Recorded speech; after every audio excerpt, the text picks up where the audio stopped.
નમસ્કાર દર્શક મિત્રો, ન્યૂઝ 7માં હું આશુતોષ આપનું સ્વાગત કરું છું. શરૂઆત કરીએ મુખ્ય સમાચારથી. પ્રધાનમંત્રી નરેન્દ્ર મોદીનું નવી દિલ્હી ખાતે બીજા રાયસીના ડાયલોગ સત્રને સંબોધન. પાકિસ્તાનને આતંકવાદનો માર્ગ છોડી શાંતિ માટે ભારતને સાથ આપવા કરી અપીલ. રાયસીનામાં નવા પડકારો અને સાયબર સુરક્ષા સહિત ઘણા વ્યૂહાત્મક મુદ્દે મંથનનું એજન્ડા. ઉત્તર પ્રદેશ વિધાનસભાની 73 બેઠકો માટે 11 ફેબ્રુઆરીએ યોજાનાર પ્રથમ ચરણના મતદાન માટે જાહેરનામું બહાર પડતા ઉમેદવારી નોંધાવવાની પ્રક્રિયાનો આરંભ. આ બાજુ કોંગ્રેસ અને સપા વચ્ચે ગઠબંધનની ઉજળી આશા. જોકે ભાજપાએ જણાવ્યું ગઠબંધન છતાં ભાજપાને જ થશે ફાયદો. બેંક સાથે છેતરપિંડી મામલે અમદાવાદમાં બિઝનેસ ધરાવતી ઝૂમ ડેવલપર્સ કંપની વિરુદ્ધ ઈડીએ હાથ ધરી કાર્યવાહી. પીએનએલએ કાયદા હેઠળ કંપનીની 32 કરોડની સંપત્તિ કરી સીઝ. અગાઉ 2015માં પણ વિદેશી સંપત્તિ મામલે અમેરિકા સ્થિત કેલિફોર્નિયા ખાતે 1280 એકર જમીન પર મૂકી હતી ટાંચ. સીબીઆઈ પણ કરી રહી છે તપાસ.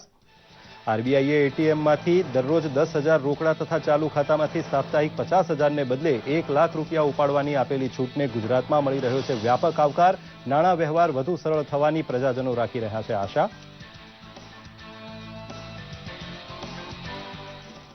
રાજ્યવ્યાપી ગુણોત્સવ અભિયાનનો આજે બીજો દિવસ. મુખ્યમંત્રી વિજયભાઈ રૂપાણીએ બારડોલી તાલુકાની આફવા પ્રાથમિક શાળાના બાળકોનું કર્યું મૂલ્યાંકન. ગુણોત્સવના પરિણામે એ તથા એ પ્લસ શાળાઓમાં વધારો થયો હોવાનું જણાવ્યું.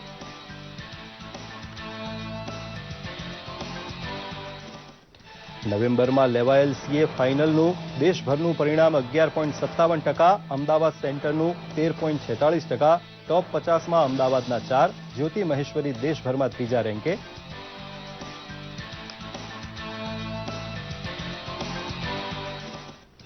ગુજરાતના યુવાનોને સેનામાં ભરતી માટે પ્રોત્સાહિત કરવા ગાંધીનગરમાં નો અવર આર્મી પ્રદર્શનનું આયોજન. અમદાવાદ ગોલ્ડન કટાર આયોજિત પ્રદર્શનમાં ભારતીય સૈન્યની ભવ્ય પરંપરા, શૌર્ય ક્ષમતાના નિદર્શને જમાવેલું અનેરું આકર્ષણ. અને કચ્છના ધોરડોના સફેદ રણમાં 20 થી 23 જાન્યુઆરી દરમિયાન યોજાનાર રાષ્ટ્રીય પ્રવાસન સમિટ માટે તૈયારીઓને અપાઈ રહેલો આખરી ઓપ. તમામ રાજ્યોના પ્રવાસન, રમતગમત, સાંસ્કૃતિક મંત્રીઓ સહિત 350 મહાનુભાવો માટે વિશેષ વ્યવસ્થા. પીએમ મોદી વિડીયો કોન્ફરન્સિંગથી કરશે સંબોધન. જોઈએ સમાચાર વિગતવાર. પ્રધાનમંત્રી નરેન્દ્ર મોદીએ આજે નવી દિલ્હીમાં બીજા રાયસીના ડાયલોગ ઉદઘાટન સત્રને સંબોધન કર્યું હતું. વિદેશ મંત્રાલય અને ઓબ્ઝર્વર રિસર્ચ ફાઉન્ડેશને સાથે મળીને તેનું આયોજન કર્યું છે. ડાયલોગની theme the new normal multilateralism with multipolarity છે. આ સંમેલનમાં નવા વ્યૂહાત્મક પડકારો અને સાયબર સુરક્ષા સહિત અનેક રણનીતિક મુદ્દાઓ પર મંથનનો એજન્ડા છે. રાયસીના ડાયલોગમાં 65 દેશના 250થી વધુ પ્રતિનિધિઓ ભાગ લઈ રહ્યા છે. આ સંમેલન દર વર્ષે યોજવામાં આવે છે અને ખૂબ જ ઓછા સમયમાં આંતરરાષ્ટ્રીય કેલેન્ડરમાં પ્રતિષ્ઠિત વૈશ્વિક સંમેલન તરીકે આ ઉભરી રહ્યું છે. 19મી સુધી ચાલનારા આ સંમેલનને સંબોધતા પ્રધાનમંત્રીએ રોજગારી સહિતની સમસ્યાઓના ઉકેલ માટે સર્વગ્રાહી દ્રષ્ટિકોણ અપનાવવાની હાકલ કરી હતી. તેમણે ઉમેર્યું હતું કે ભારત એકલો શાંતિ પથ પર ચાલી નહીં શકે. પાકિસ્તાને પણ આતંકવાદનો માર્ગ છોડી ભારતને સાથ આપવો પડશે. પીએમએ એમ પણ જણાવ્યું હતું કે માત્ર ભારતનું જ નહીં પણ સર્વનું હિત જોવાની ભારતની સંસ્કૃતિ છે. ઉત્તર પ્રદેશ વિધાનસભા ચૂંટણીના પ્રથમ ચરણ માટેનું જાહેરનામું આજે બહાર પડ્યું હતું. આ સાથે જ સવારે 11 વાગ્યાથી ઉમેદવારી પત્ર ભરવાની પ્રક્રિયાનો પણ આરંભ થયો છે. પ્રથમ ચરણમાં રાજ્યના પશ્ચિમ વિસ્તારના 15 જિલ્લાની કુલ 73 બેઠકો માટે આગામી 11મી ફેબ્રુઆરીએ મતદાન થશે. જાહેરનામામાં જણાવ્યા મુજબ 24 જાન્યુઆરી સુધી ઉમેદવારી પત્રો ભરાશે. તે પછીના દિવસે ઉમેદવારી પત્રોની ચકાસણી થશે. ઉમેદવારી પાછી ખેંચવાની અંતિમ તારીખ 27મી જાન્યુઆરી રહેશે. રાજ્યમાં 11 ફેબ્રુઆરીથી 8 માર્ચ વચ્ચે 7 ચરણમાં મતદાન થશે. પ્રથમ તબક્કાની ચૂંટણીમાં શ્યામલી, મુઝફ્ફરનગર, બાગયત, મેરઠ, ગાઝિયાબાદ, ગૌતમ બુદ્ધનગર, હાપુર, બુલંદ શહેર, અલીગઢ, મથુરા, આગ્રા, ફિરોઝાબાદ સહિતના 15 જિલ્લાઓમાં મતદાન થશે. તો આ બાજુ સમાજવાદી પાર્ટીનું પ્રતિક સાયકલ અખિલેશ યાદવને ફાળે જતા સપા અને કોંગ્રેસ વચ્ચે ચૂંટણી સમજૂતીની શક્યતા વધી ગઈ છે. કોંગ્રેસના મહામંત્રી અને રાજ્ય પ્રભારી ગુલામ નબી આઝાદે કહ્યું હતું કે બંને પક્ષો વચ્ચે બેઠક ફાળવણીને મુદ્દે વાતચીત ચાલુ છે. બીજી તરફ સમાજવાદી પાર્ટીની અંદરના રાજકારણમાં નવો વળાંક આવ્યો છે. મુલાયમસિંહથી અલગ ચૂંટણી લડવાની વાત કરી રહ્યા છે તો અખિલેશે નરમ વલણ અપનાવતા કહ્યું છે કે પક્ષના ચૂંટણી અભિયાનનું નેતૃત્વ તેમના પિતા જ કરશે. તે દરમિયાન સપાનું ચૂંટણી પ્રતિક સાયકલના મુદ્દે અખિલેશે સુપ્રીમ કોર્ટમાં કેવિયેટ કરી છે. રાજ્યમાં અજીતસિંહ ચૌધરીના નેતૃત્વ હેઠળના રાષ્ટ્રીય લોકદળને પણ ચૂંટણી સમજૂતીમાં સામેલ કરવાના પ્રયાસો વેગીલા બન્યા છે. ઉત્તર પ્રદેશ મુખ્યમંત્રી પદના કોંગ્રેસના ઉમેદવાર શીલા દીક્ષિતે પોતાની ઉમેદવારી પાછી ખેંચી હતી. ભાજપે જણાવ્યું હતું કે આ ગઠબંધનથી ભાજપને લાભ થશે.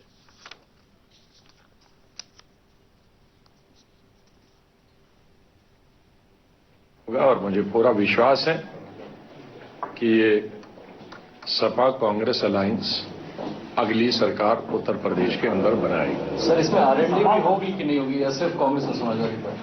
अभी हम दो पार्टियों की बात कर रहे हैं। जैसे मैंने कहा कि अभी तो शुरू करना है। अब जो निटी ग्रिटी है, कैसे कौन सीट किसको कितनी नंबर, ये इस पे अभी चर्चा नहीं कर रहा हूं। इसलिए मैं तो बता रहा हूं कि अगले 24-48 घंटे में वो उस पर हमारी चर्चा होगी। दोनों मिलके यूपीए के जमाने में उल्टा पुल्टा अलायंस बना के देश को बर्बाद किया है। अभी उत्तर प्रदेश में दोबारा यूपीए 2 एक्सपेरिमेंट करना चाहिए, तो उनके लिए हमारा शुभकामना है। कोई बचा नहीं सकते समाजवादी पार्टी को। कारण क्या है?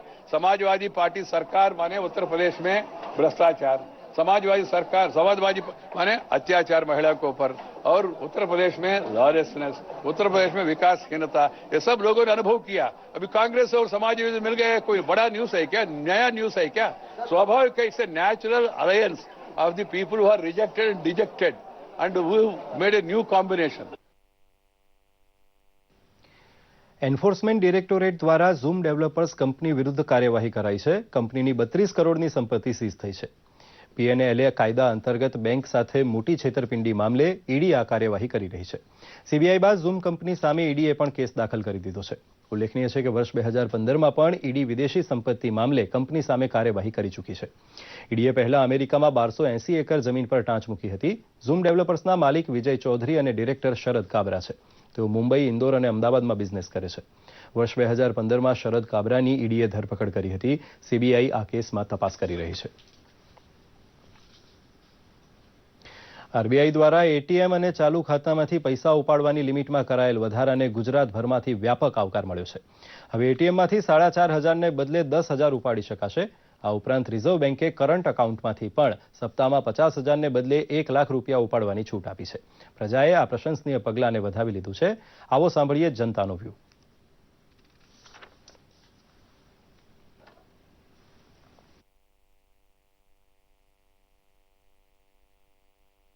અમે આજથી બધી અમારી બેંકોની લાલ બ્રાન્ચમાં और બીજી બ્રાન્ચોમાં બધી ફેરી નાખી છે. આજે બધા એટીએમમાંથી બધા કસ્ટમર 10,000 નીકાળે છે બધા, और 10,000 લઈને ગયા છે. કરંટ ખાતામાં જો 50,000 ની હતી वो 1 લાખ કરી નાખી છે. ઘણા અમારે અહીંયાથી ફાયદા લઈને ગયા છે, 1 લાખ રૂપિયા પડીને ગયા છે.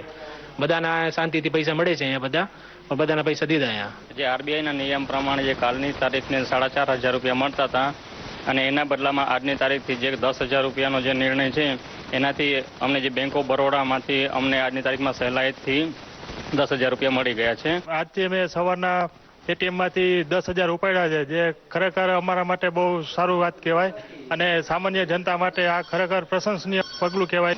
પહેલે એટીએમમાંથી 4,000 રૂપિયા નીકળતા હતા, અત્યારે 10,000 રૂપિયા નીકળે છે. તો આ શું છે કે આખા મહિનાનું ઘરનું રાશન વાસન જે છે તેનો ખર્ચો નીકળી આવે છે.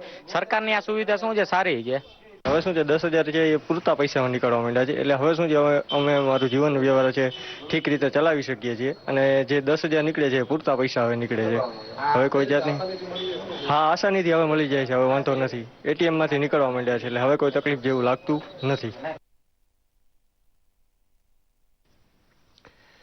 ગુજરાત વ્યાપી ગુણોત્સવ અભિયાનનો આજે બીજો દિવસ છે. મુખ્યમંત્રી વિજયભાઈ રૂપાણી ગુણોત્સવના બીજા દિવસે બારડોલી તાલુકાની આફવા પ્રાથમિક શાળામાં આ પ્રસંગે ઉપસ્થિત રહ્યા હતા. બાળકોના વાંચન, લેખન અને ગણનની મૂલ્યાંકન પ્રક્રિયામાં મુખ્યમંત્રી પણ સહભાગી બન્યા હતા. તેમણે કહ્યું હતું કે શૈક્ષણિક સ્તરમાં ગુણાત્મક પરિવર્તન લાવવા ગુણોત્સવનું આયોજન થયું છે. તેમણે કહ્યું હતું કે ગુણોત્સવને પરિણામે રાજ્યમાં A અને A+ કક્ષાની શાળાઓની સંખ્યા વધી રહી છે. રાજ્યમાં E અને D કેટેગરી બંધ થઈ હોવાનું જણાવતા તેમણે ઉમેર્યું હતું કે Cમાંથી Bમાં જવાના શાળાઓના પ્રયાસો ચાલુ છે. મુખ્યમંત્રીએ જણાવ્યું કે સમગ્ર મંત્રીમંડળના સભ્યો, પદાધિકારીઓ અને અધિકારીઓ ગામડાની શાળાઓની પ્રાથમિક સુવિધાઓ, લેખન, વાંચન તથા બાળકોના અભ્યાસને લગતી જાત માહિતી મેળવે છે.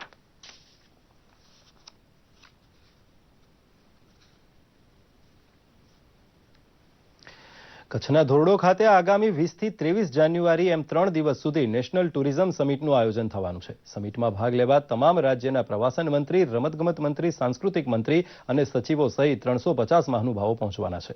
તેઓ ટેન્ટ સિટીમાં જ રોકાણ કરવાના છે. પ્રધાનમંત્રી નરેન્દ્ર મોદી પણ પ્રવાસન સમિટને વિડીયો કોન્ફરન્સથી સંબોધવાના છે. સમિટના આયોજન માટે રાજ્ય સરકાર અને કચ્છ વહીવટીતંત્ર દ્વારા પૂરજોશમાં તૈયારીઓ થઈ રહી છે. સમિટના આયોજન માટે 40 જેટલા ડેપ્યુટી કલેક્ટરને ફાળવવામાં આવ્યા છે. આયોજન માટે એકોમોડેશન વ્યવસ્થા, ટ્રાફિક સહિતની માહિતીની સમિતિઓનું આયોજન કરાયું છે. મહેમાનો માટે ધોરડો ખાતે 400 ટેન્ક બુક કરવામાં આવ્યા છે.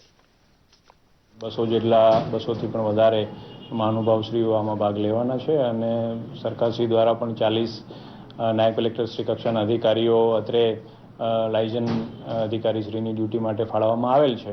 આ ઉપરાંત ડિસ્ટ્રિક્ટ એડમિનિસ્ટ્રેશનમાંથી પણ અધિકારીશ્રીઓની અલગ અલગ કમિટી બનાવી તેમજ લાયઝન અધિકારીઓ પણ લોકલ મેળવી અને એમની પણ ફરજો સોંપવામાં આવી છે. હાલ જે આપણે કેશલેસ ઇકોનોમી તરફ આપણે આગળ વધી રહ્યા છે એને જે આગળ વધારતા ત્યાં પણ એમનું સંપૂર્ણ આયોજન કરવામાં આવ્યું છે. ભારતીય સેના દિવસના ઉપક્રમે અમદાવાદ સ્થિત ગોલ્ડન કટાર ડિવિઝનની પરબત અલી બ્રિગેડના ઉપક્રમે ગાંધીનગર ખાતે નો અવર આર્મી એક્સપોઝિશનનું આયોજન કરાયું હતું. રાજ્યપાલ OP કોહલી આ પ્રસંગે મુખ્ય અતિથિ પદે હાજર રહ્યા હતા. જવાનોએ કેમલ માઉન્ટેડ, વ્હીકલ માઉન્ટેડ તેમજ ઓન ફૂટ લાઈવ પ્રદર્શન કર્યું હતું. ભારતીય સેનાની Bhishma, Ajay tank, anti aircraft સહિત નાના શસ્ત્રોને પણ પ્રદર્શનમાં મૂકવામાં આવ્યા હતા. પ્રદર્શનમાં ભારતીય સેનાની ભવ્ય પરંપરા તથા શૌર્ય ક્ષમતાના નિદર્શને ભારે આકર્ષણ જમાવ્યું હતું. ગુજરાતના યુવાનોને સેનામાં સામેલ થવા પ્રોત્સાહિત કરવા આવા કાર્યક્રમોનું આયોજન થતું રહે છે. હજારો યુવાનો પ્રદર્શન નિહાળવા પહોંચ્યા હતા.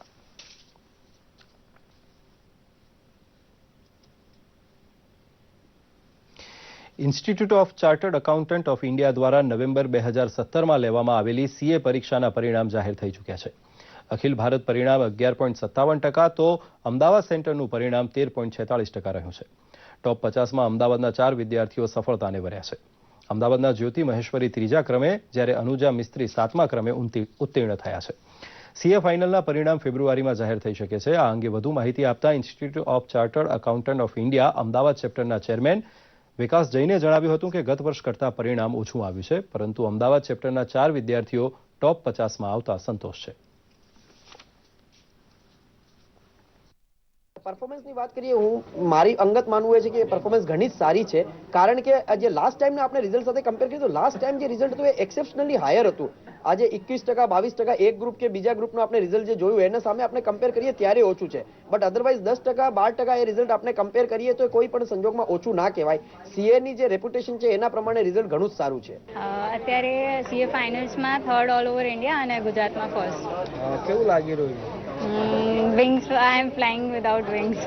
આમાં ડરવા જેવું કંઈ નથી. You have to be consistent with your studies, અને આવું કંઈ ફિલિંગ આવે તો કોઈની ગાઈડન્સ લો.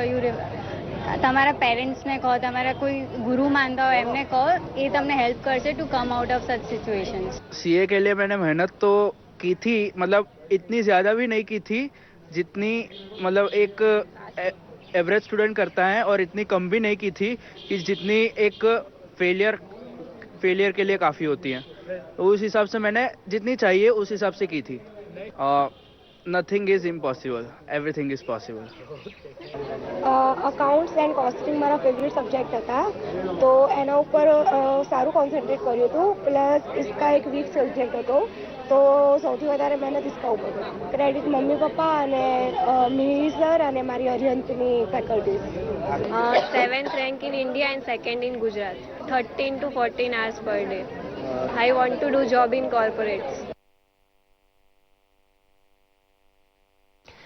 રાજકોટ ખોડલધામ પ્રાણ પ્રતિષ્ઠા મહોત્સવનો આજથી પ્રારંભ થયો છે. રાજકોટ શહેરના રેસકોર્સ મેદાનથી લીલી ઝંડી દર્શાવી મહાશોભાયાત્રાનો શુભારંભ થયો હતો, જે કાગવડ ખાતે પહોંચી ત્યારે તેનું ભવ્ય સ્વાગત કરાયું હતું. 50,000થી વધુ કાર, 15,000 જેટલા બાઇક્સ અને 200 જેટલી ટ્રક મહાશોભાયાત્રામાં જોડાઈ હતી. રાજકોટથી કાગવડ સુધી 65 કિલોમીટરના રસ્તા ઉપર યુવાનો, યુવતીઓ, મહિલાઓ અને પુરુષો માનવ સાંકળ રચી પસાર થતા રથ સાથે જોડાયા હતા. ધોરાજીથી પણ 20,000થી 50,000 જેટલા ભક્તો યાત્રામાં જોડાયા હતા. આ બાજુ રાજકોટથી આવેલ રથ ગોંડલ આવી પહોંચતા ખોડલધામ વેપારી મંડળ, મહિલા મંડળ અને વિદ્યાર્થીઓ દ્વારા 1 કિલોમીટર મોટી રંગોળી કરી રથને વધાવવામાં આવ્યો હતો. શહેરના વિવિધ મંડળો દ્વારા માતાજીના ફ્લોટ્સ તૈયાર કરી ઢોલ, નગારા તથા નાચગાનથી સ્વાગત કરવાની તૈયારીઓ કરાઈ હતી. મુખ્યમંત્રી વિજયભાઈ રૂપાણીએ ખોડલધામ પ્રાણ પ્રતિષ્ઠા મહોત્સવ નિમિત્તે શુભેચ્છાઓ પાઠવી છે. પ્રધાનમંત્રી નરેન્દ્ર મોદી પ્રેરિત ડિજિટલ ઇન્ડિયા કેમ્પેઇનને સારો પ્રતિસાદ મળી રહ્યો છે. આજે અમદાવાદમાં ભારત અને જર્મનીની શ્રેષ્ઠ પ્રતિભાઓએ સાથે મળીને યુવાનોને રોજગારી મળી રહે તે માટે જોબ્સ ઓન સાઇટ નામની મોબાઈલ એપ્લિકેશન ચાલુ કરી છે. આ એપ્લિકેશન મારફતે નોકરી વાંચુઓ અને નોકરી આપનારી કંપનીઓ રજીસ્ટર કરીને ત્યાં જ બાયોડેટા બનાવી શકે છે તથા એકબીજાનો સંપર્ક કરીને જોબ પણ મેળવી શકે છે. આ એપનો નાના મોટા 20 સેક્ટરોમાં જોબ મેળવવા ઉપયોગ કરી શકાય છે.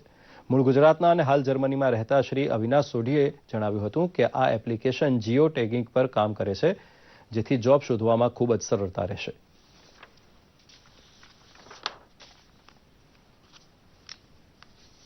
We bring a unique product to this market and we will help many people. We will help employees and employers to come together to match and to find a job opportunity. The same we will do for service providers and service seekers.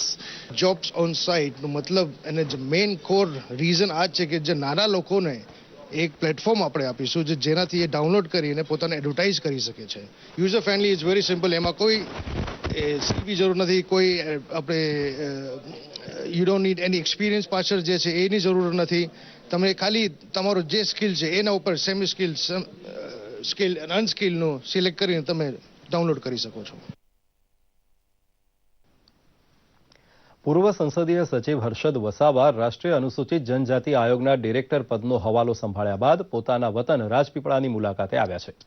Narmada જિલ્લાના રાજપીપળા નજીકના સુંદરપુર ગામના વતની હર્ષદ વસાવાની રાષ્ટ્રપતિ પ્રણવ મુખર્જીએ રાષ્ટ્રીય અનુસૂચિત જનજાતિના director પદે નિમણૂક કરી છે. રાજપીપળા આવતા જ સમર્થકો અને ભાજપાના કાર્યકરો તેમને અભિનંદન આપવા ઉમટી પડ્યા હતા. હરસિદ્ધિ માતાના દર્શન કર્યા પછી તેઓએ કાર્યકરોની રેલીમાં પણ ભાગ લીધો હતો. જિલ્લાના ભાજપાના મહામંત્રી ગજેન્દ્રસિંહ જાડેજાએ પણ નર્મદા જિલ્લાના કાર્યકરોને રાષ્ટ્રીય અનુસૂચિત જનજાતિનો પદભાર સોંપવા બદલ મુખ્યમંત્રી અને પ્રધાનમંત્રીનો આભાર માન્યો હતો. મારા સમાજના જે પડતર પ્રશ્નો છે, જે પડતર સમસ્યાઓ છે, એને ઉકેલવા માટેની એક ઉમદા તક મને જ્યારે આપી છે, ત્યારે હું મારા વિસ્તારના અને સમગ્ર આ રાષ્ટ્રના આદિવાસી સમાજને હું એટલો વિશ્વાસ આપું છું કે એની અંદર જે વિશ્વાસ સરકારે મૂક્યો છે આદરણીય નરેન્દ્રભાઈ તો હું એનો એ વિશ્વાસ સંપાદન કરીશ અને રાત દિવસ મહેનત કરીને સમાજનું સારું થાય એ માટે હું પૂરા પ્રયત્ન કરીશ. જનજાતિ આયોગને લગતી કામગીરી અને લોકોને પડતી મુશ્કેલીઓના નિવારણ માટે આ ડિરેક્ટરશીપ જે હર્ષદભાઈને મળી છે તે ખૂબ જ પ્રગતિકારક અને લોકો ઉપયોગી રહેશે એવું મારું માનવું છે.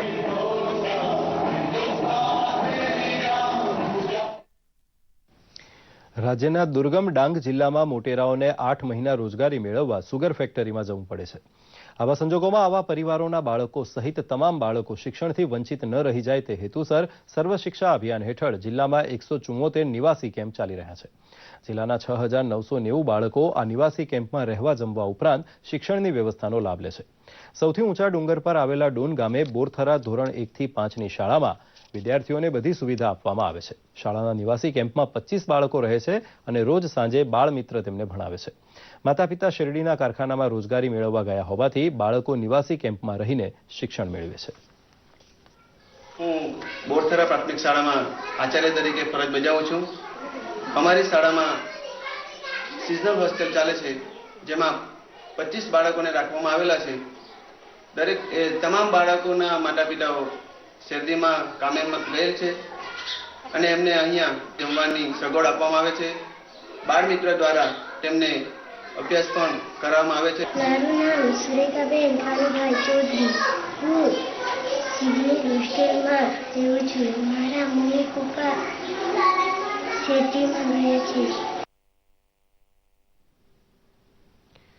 તાજેતરમાં યોજાયેલા વાઇબ્રન્ટ ગુજરાતના પ્રદર્શનમાં 14 વર્ષના બાળ વૈજ્ઞાનિકે સૈનિકોના જીવ બચાવી શકે તેવું આધુનિક ડ્રોન બનાવીને ગુજરાત સરકાર સાથે 25 કરોડના એમઓયુ કરીને બધાને વિચારતા કરી દીધા છે. ગોધરાની સેન્ટ આર્નોલ્ડ સ્કૂલ ખાતે બાળ વૈજ્ઞાનિક મેળાનું આયોજન કરાયું હતું. આ વિજ્ઞાન મેળામાં 1000 જેટલા બાળ વૈજ્ઞાનિકોએ પોતાની આવડતથી વૈજ્ઞાનિક મોડેલ રજૂ કર્યા હતા, જેમાં satellite model, digital mobile, microscope drone, smart city model, ખગોળ મોડેલ, સૂર્ય ઉર્જા તથા પાણી અને હવાથી ચાલતા ડાયનેમો મોડેલ આકર્ષણનું કેન્દ્ર બન્યા હતા. પ્રથમ 1 થી 3 નંબરે આવેલા બાળ વૈજ્ઞાનિકોને પ્રોત્સાહક ઇનામો અપાશે. और इंस्पायर, ये बच्चे को एक अच्छा प्लेटफॉर्म हमने दिया है ताकि बच्चों में जो भी साइंस रिलेटेड स्किल्स है उनका विकास हो और भविष्य में बच्चे एक ऊंचे स्तर पर जाकर कोई साइंटिस्ट बने और दुनिया में पूरे वर्ल्ड में उनका नाम फैलाए। આ મોબાઈલ માઇક્રોસ્કોપનો ફાયદો છે કે જે આપણે એક વજનમાં હલકું છે, આપણે ગમે ત્યાં જગ્યાએ લઈ જઈ શકીએ છીએ અને આજે બાયોલોજીમાં ભણતા વિદ્યાર્થીઓને પણ ઘણો લાભદાયક છે. તેનાથી તે બધી જે લેબોરેટરીમાં લોહીની તપાસ પણ કરી શકાય. હવે જોઈએ રાજ્યમાં જુદા જુદા સ્થળે યોજાયેલ શાળા ગુણોત્સવ કાર્યક્રમ વિશે સંક્ષિપ્તમાં. શાળા નંબર 4માં ગુણોત્સવ કાર્યક્રમમાં હાજર રહ્યા મંત્રી આત્મારામ પરમાર બાળકોની વર્ગખંડની લેખન વાંચનની પ્રવૃત્તિ નિહાળી શિક્ષકોને શિક્ષણ મૂલ્યાંકન અંગે આપ્યું માર્ગદર્શન. રાજકોટની સાતોદર શાળામાં ગુણોત્સવ કાર્યક્રમમાં મંત્રી જયેશ રાદડિયા રહ્યા હાજર. વિવિધ બાળકોની વાંચન લેખન ગણનની પ્રવૃત્તિ નિહાળી રસપ્રદ વાતચીત સાથે આપ્યું યોગ્ય માર્ગદર્શન. વડોદરા જિલ્લાની છાણી કન્યા વિદ્યાલયમાં ગુણોત્સવ કાર્યક્રમનો આરંભ કરાવતા મંત્રી રાજેન્દ્રભાઈ ત્રિવેદી કન્યાઓને ઉપયોગી પુસ્તિકાનું કર્યું વિમોચન. પ્રાર્થના સભામાં પણ હાજર રહીને કન્યાઓને ગુલાબ આપી કરી પ્રોત્સાહિત. નર્મદા જિલ્લામાં નવા રામપુરા પ્રાથમિક શાળામાં ગુણોત્સવ કાર્યક્રમમાં હાજર રહ્યા વન પર્યાવરણ રાજ્યમંત્રી શબ્દશરણ તડવીર શાળાની પ્રવૃત્તિ અને સ્વચ્છતા સહિત અન્ય સુવિધાઓનું નિરીક્ષણ કરી બાળકો સાથે ગણિત વિજ્ઞાન વિષય પર કરી વાતચીત. નવસારી ખાતે શ્રીમતી અંબાબેન ગાંડાભાઈ પ્રાથમિક કન્યા શાળા નંબર 4માં મંત્રી આત્મારામ પરમારે વિવિધ પ્રશ્નોત્તરી સાથે કર્યું શિક્ષણ મૂલ્યાંકન. શિક્ષકોને પણ આપી સૂચના. વિવિધ પ્રવૃત્તિઓ અંગેના અહેવાલનું મંત્રીશ્રીએ કર્યું નિરીક્ષણ. તાપી જિલ્લા પંચાયત શિક્ષણ સમિતિ સંચાલિત કેન્દ્ર શાળા બેડકુવાદરમાં વર્ગખંડોમાં કરાયું બાળકોનું શિક્ષણ મૂલ્યાંકન. સમયાંતરે શિક્ષકો દ્વારા કરાતી પ્રવૃત્તિઓ તેમજ શિક્ષણનું સ્તર ઊંચું લાવવા ઉચ્ચ અધિકારીએ આપ્યું માર્ગદર્શન. લાલપુર તાલુકાના મોડપર ગામથી દલતુંગી ગામને જોડતા રસ્તાનું ખાતમુહૂર્ત ઉર્જા અને કૃષિ મંત્રી ચીમનભાઈ સાપરિયાના હસ્તે સંપન્ન થયું હતું. આ પ્રસંગે તેમણે જણાવ્યું હતું કે ઘણા લાંબા સમયથી જનતાની આ માર્ગ માટેની માંગ હતી. આજે ઉપસ્થિત લોકોમાં હર્ષની લાગણી ચહેરા પર દેખાય છે. ગામડાઓમાં વિકાસના કામો થાય તેવો ધ્યેય રાજ્ય સરકારનો રહેલો છે, જેથી ગામડાને જોડતા રસ્તાની માંગણીઓને પૂર્ણ કરવા રાજ્ય સરકાર હંમેશા તત્પરતા દાખવે છે. સરકારી યોજનાનો લાભ લઈ પોતાના જીવનમાં આગળ વધવા ચીમનભાઈ સાપરિયાએ લોકોને અનુરોધ કર્યો હતો. અંદાજિત 238 લાખના ખર્ચે આ રસ્તો તૈયાર થશે. આ સાથે મોડપર રબારી સમાજની વાડીનું ખાતમુહૂર્ત મંત્રી શ્રી સાપરિયા અને ગુજરાત ગ્રામ ગૃહ નિર્માણ બોર્ડના ચેરમેન મુળુભાઈ બેરાની ઉપસ્થિતિમાં સંપન્ન કરાયું હતું. દેવભૂમિ દ્વારકા જિલ્લાના કલ્યાણપુર તાલુકાના બાંકોડી ગામની સાથે કેશવપુર, નારણપુર તથા ગણેશગઢ ગામ સમગ્ર જિલ્લામાં મહિલા સમરસ ગ્રામ પંચાયત બનતા તેમણે આગવી ઓળખ ઊભી કરીને અનેકતામાં એકતાના દર્શન કરાવ્યા છે. બાંકોડી ગામમાં ગ્રામજનોએ ઉત્સાહપૂર્વક બિનહરીફ મહિલા સદસ્યો, સરપંચ અને ઉપસરપંચને વિધિવત ગ્રામ પંચાયતનો કાર્યભાર સોંપ્યો હતો. ગ્રામીણ મહિલાઓએ વડીલો તેમજ આગેવાનોના આશીર્વાદ સાથે ગામને વિકાસની નવી ઊંચાઈએ લઈ જવાની વાત કરી હતી.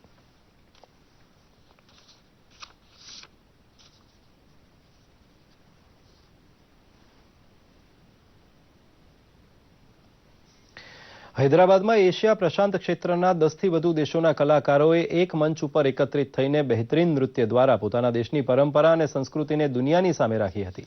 ચાલો નિહાળીએ એશિયા પ્રશાંત બ્રોડકાસ્ટિંગ યુનિયન આંતરરાષ્ટ્રીય નૃત્ય મહોત્સવના કેટલાક સંકલિત અંશ. Bharat, Afghanistan, Sri Lanka, Maldives, Uzbekistan, Philippines, Vietnam, Cambodia, Fiji અને ઇન્ડોનેશિયા એશિયાઈ પ્રાંતના આ દેશો એક મંચ ઉપર એકત્રિત થઈને નૃત્ય દ્વારા પોતાના દેશની પરંપરા અને સંસ્કૃતિની ઝલક રજૂ કરે તો વિચારો કે ત્યાંની તસવીર કેવી હશે. હા, હૈદરાબાદની આંતરરાષ્ટ્રીય નૃત્ય મહોત્સવમાં આ કલાકારોની પ્રસ્તુતિ નિહાળીને કલાકો સુધી સમગ્ર હોલ તાલીઓના ગડગડાટથી ગૂંજતો રહ્યો હતો. એશિયા પેસિફિક બ્રોડકાસ્ટિંગ યુનિયન આંતરરાષ્ટ્રીય ટેલિવિઝન નૃત્ય મહોત્સવના પ્રથમ કાર્યક્રમની યજમાની પ્રસાર ભારતીએ કરી હતી. આ કાર્યક્રમનું ઉદ્ઘાટન માહિતી અને પ્રસારણ મંત્રી વેંકૈયા નાયડુએ કર્યું. Preservation of culture and heritage is very important for a nation. And then cultural diversity and bringing unity in that culture is also an important integral part of the world because we're all living together and we have to live together, we have to move together and we have to work together. Asia પ્રશાંત broadcasting યુનિયનની સ્થાપના 1964માં થઈ હતી. આ ગેરલાભકારી ગેરસરકારી સંગઠન છે. તેની સ્થાપના પ્રદેશમાં પ્રસારણને ઉત્તેજન આપવા માટે કરાયું હતું, જેનો ઉદ્દેશ આ પ્રકારના કાર્યક્રમથી પૂરો થઈ રહ્યો છે. તો આ સાથે ન્યૂઝ એટ 7 અહીં સમાપ્ત કરીએ છીએ. નમસ્કાર.